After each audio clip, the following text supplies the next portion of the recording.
El primer recorrido de este viaje pasamos por la represa de Tibito, un cuerpo de agua léntico artificial que se encarga de limpiar una parte de los desechos químicos y tóxicos del río Bogotá por medio de plantas y otros equipos que atrapan en gran medida los sedimentos de este río. Luego pasamos por la ladrillera, donde se encargaban de la fabricación del ladrillo por uno de los recursos más presentes de la zona, la greda. Luego de ver y presenciar cómo los ladrillos eran cocinados en el horno, pudimos concluir que las personas poseen gran cantidad de problemas respiratorios por causa del humo tóxico producido por este horno. Tras de ver la ladrillera, fuimos enseguida a la carbonera, donde nos explicaron el total proceso de su fabricación, produciendo el carbón industrial coque, que cuesta hasta el doble del carbón tradicional. A diferencia de las ladrilleras, en esta zona no hay en las personas problemas respiratorios, ya que los gases producidos al cocinarlos es limpiado por medio de canales y una chimenea que expulsa en su totalidad aire caliente. Actualmente, el principal problema son las empresas internacionales que están afectando en la economía de estas fábricas, por el uso que le están dando al carbón presente en la zona. También visitamos el pueblo de Ubaté y conocimos su plaza central, su basílica menor, o sea, su iglesia, su composición sociodemográfica y sus estructuras básicas arquitectónicas. Mientras bajábamos la montaña con destino hacia la caverna, pudimos darnos cuenta que en ciertas zonas habían unos bosques llamados bosques de galería, el cual consiste en una vegetación principalmente riparia que crece en zonas húmedas. En este caso, en zonas en donde en épocas de lluvia se generaban pequeños caudales, haciendo de esos suelos muy fértiles para su crecimiento. Se puede notar también porque el agua ha hecho en esas zonas erosión, haciéndolas un poco profundas a comparación de las demás. Otro tipo de bosques que encontramos en la zona son bosques de vega, que al igual crecen en zonas húmedas, pero especialmente al lado de ríos, donde en época de lluvia se llegan a inundar. La razón por la cual Villa de Leyva es una zona muy seca y donde se presencia gran cantidad de viento es por el efecto Foey. Este efecto consiste en que hay una montaña. A un lado llegan los vientos fríos y húmedos provenientes del trópico de Cáncer y Capricornio. Estos vientos llegan y por ser fríos tienden a subir, por lo que se crean gran cantidad de nubes, siendo llamado así sotavento. Y al otro lado baja el aire seco y caliente, produciendo efectos de erosión en la tierra, razón por la cual la vegetación es tan escasa y el ambiente es tan seco y con poca presencia de nubes, a diferencia de otros lugares como Bogotá. Este lado de la montaña es llamado sotavento.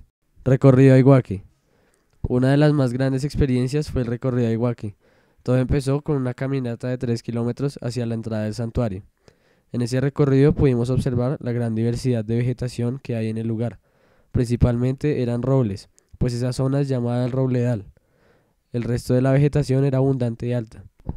Luego, mientras ascendíamos, la vegetación disminuía y se volvió rala y menos abundante, más seca y predominaba el frailejón. En la laguna de Iguaque disfrutamos del paisaje y de la majestuosidad de este místico lugar, pues según la cultura muisca, este es un lugar místico en donde se desarrollan dos mitos, el de Bochica y el de Bachué. En este momento estamos pasando por un trayecto que está un poco como evolucionando, como si fuera pavimentado. Estamos cerca de bosque andino, bosque de niebla, donde podemos percibir una vegetación alta y abundante. También podemos notar el roble, que es un árbol muy representativo de la región. En el viaje tuvimos la oportunidad de visitar el Museo Paleontológico de la Universidad Nacional, en donde tuvimos la oportunidad de profundizar nuestro conocimiento sobre el tema de evolución, pues en este interesante lugar vimos una gran variedad de fósiles encontrados en la zona de Villa de Leyva y sus alrededores. Los fósiles son los restos o señales de la actividad de organismos pasados.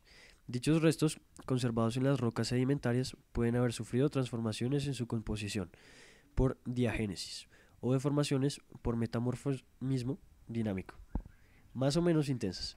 La ciencia que se ocupa del estudio de los fósiles es la paleontología.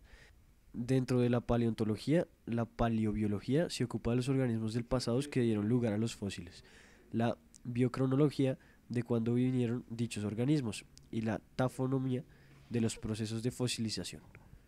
Los fósiles más antiguos son los estramotolitos, que consisten en rocas formadas por la precipitación y fijación de carbonato de calcio, merced a la actividad bacteriana. Desde un punto de vista práctico distinguimos microfósiles, visibles al microscopio óptico, y nanofósiles, visibles al microscopio electrónico.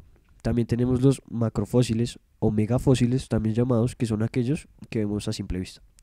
Los fósiles por lo general solo muestran las partes duras del animal o planta, el tronco de un árbol, el caparazón de un caracol o los huesos de un dinosaurio o un pez.